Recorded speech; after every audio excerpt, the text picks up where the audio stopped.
ఊడుపు జరిగిందండి. చాలామందికి తెలియదు కదా ఊడుపు ఎలా చేస్తారో, అందుకోసం నేను చిన్న వీడియో క్లిప్ యాడ్ చేశాను, చూసేయండి.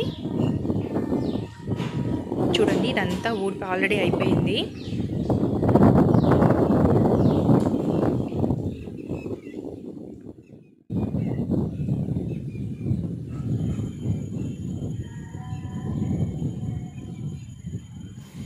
చూస్తున్నారు కదా, ఇక్కడ మనకి ఊడుపు జరుగుతుందండి.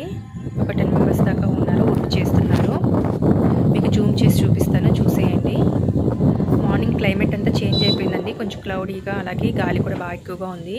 కెమెరా షూట్ చేస్తుంటే బాగా కదిలిపోయిందండి, కెమెరా అనేది, వీడియో అనేది సరిగ్గా రాలేదు. అలాగైనా సరే మీకు చూపిద్దాం అనేసి చిన్న వీడియో క్లిప్ యాడ్ చేశాను, చూసేయండి.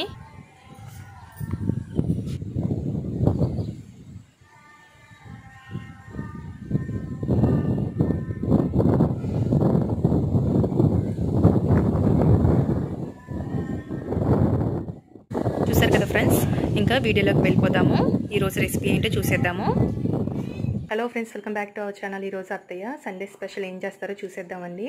చెప్పండి అత్తయ్య, ఈరోజు ఏం చూపిస్తున్నారు మాకు సండే స్పెషల్? ఈరోజు సండే స్పెషల్ చేపల ఫ్రై చూపిస్తున్నానమ్మా. సరేనండి. ఈ విధంగా మనం చేపలు క్లీన్ చేసుకుని శుభ్రంగా 3-4 సార్లు, తర్వాత పసుపు ఉప్పు వేసుకుని కూడా 2-3 సార్లు కడుక్కుని పెట్టుకుని, మనం ఫస్ట్ ఏమో పసుపు వేసుకుందామండి. కొంచెం చిటికెడు పసుపు వేసుకుందాం. చిటికెడు పసుపు వేసుకుందాం. తర్వాత ఏమో చిటికెడు ధనియాల పొడి వేసుకుందాం. ఎవరెస్ట్ మసాలా పొడి చాలా బాగుంటుందండి ఫ్రైకి.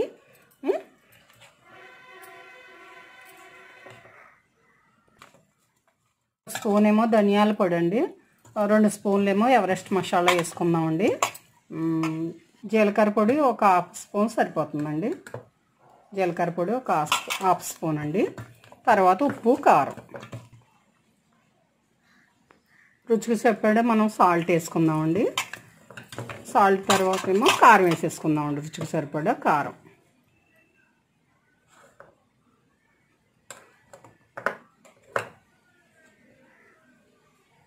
మూడు టేబుల్ స్పూన్లు పడుతుంది కారం.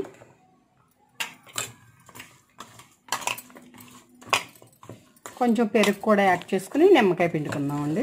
1 టేబుల్ స్పూను పెరుగు,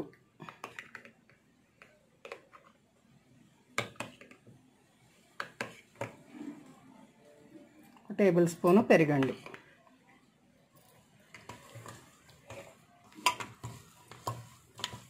నిమ్మరసం కూడా యాడ్ చేసుకుందాం మనం నీట్గా కలుపుకున్న తర్వాత. నిమ్మరసం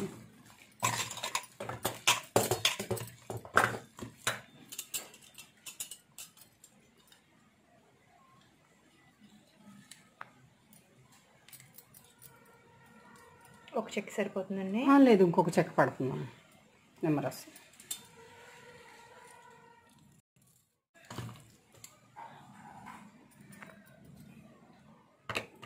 అలాగే అల్లం వెల్లుల్లి పేస్ట్ కూడా 1 టీ స్పూన్ యాడ్ చేసుకుని కలుపుకోవాలి. లాస్ట్లోని కలుపుకుని మనం 1 అవర్ పక్కన పెట్టేసుకుందాం, మూత పెట్టేసుకుందాం. చూసారు కదండి, ఈ విధంగా మొత్తం అన్ని యాడ్ చేసుకుని బాగా కలిపేసుకున్న తర్వాత డీప్ ఫ్రై చేసేసుకుంటే మనకి స్పైసీగా చికెన్ ఫిష్ ఫ్రై అనేది తయారైపోతుంది. ఈ విధంగా కలిపేసుకున్నాం కదండి. ఇప్పుడు మూత పెట్టేసుకుని ఒక 1 అవర్ పక్కన పెట్టేసుకుందాము.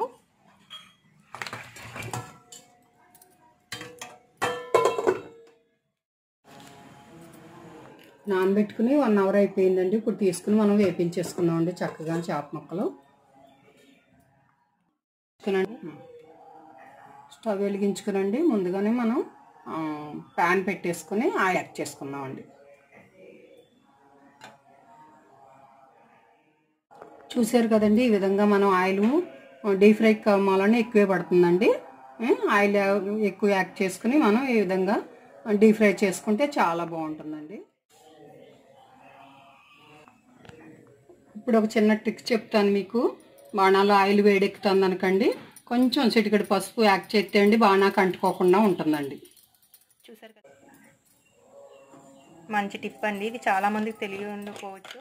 ఈ విధంగా మనం కొద్దిగా పసుపు యాడ్ చేసుకొని మనం డీప్ ఫ్రై చేసుకుంటే అడుగంతా అంటుకోకుండా ఫిష్ ఫ్రై అనేది చక్కగా వస్తుందండి. ఇప్పుడు ఆయిల్ హీట్ అయిందండి అత్తయ్య. ఆయిల్ హీట్ అయిందమ్మా. ఈ విధంగా ఆయిల్ హీట్ అయిందండి. ఇప్పుడు మనం ఒక్కొక్క ముక్కని యాడ్ చేసుకుని డీప్ ఫ్రై చేసుకుందాము.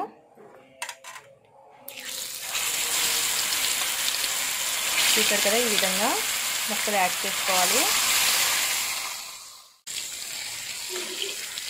స్లోగా కదపాలండి, లేకపోతే మనకు ముక్క అనేది ఇరిగిపోతుంది.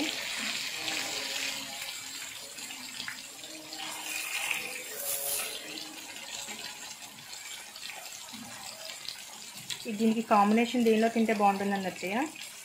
కాంబినేషన్ అమ్మా రసం అయినా పర్వాలేదు, సాంబార్ అయినా పర్వాలేదు. టమాటా రసం అయితే ఇంకా బాగుంటుంది టేస్ట్. చూసారు కదండి, ఇది రసంలోకైనా సాంబార్లోకైనా మంచి కాంబినేషన్ అండి. తప్పకుండా ట్రై చేయండి.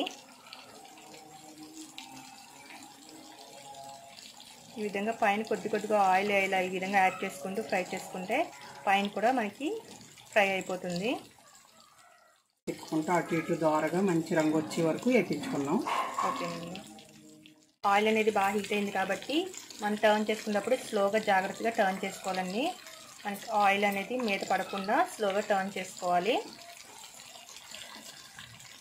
కొంచెం కేర్ఫుల్గా ఉంటూ ఫ్రై చేసుకోవాలండి. రెండు పక్కల వేయించుకుని చక్కగా జాగ్రత్తగా సిమ్లోని మనం తీసుకుందామండి. ఇంకా మనం రెండోసారి కూడా చక్కగా మంచి డీప్ ఫ్రై అయ్యేదాకా వేయించుకుందామండి.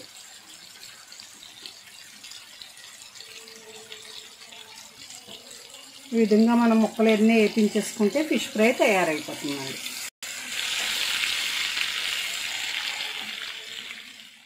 ఈ విధంగా వేయించేసుకుంటే అండి మనకి చేపల ఫ్రై తయారైపోతుందండి.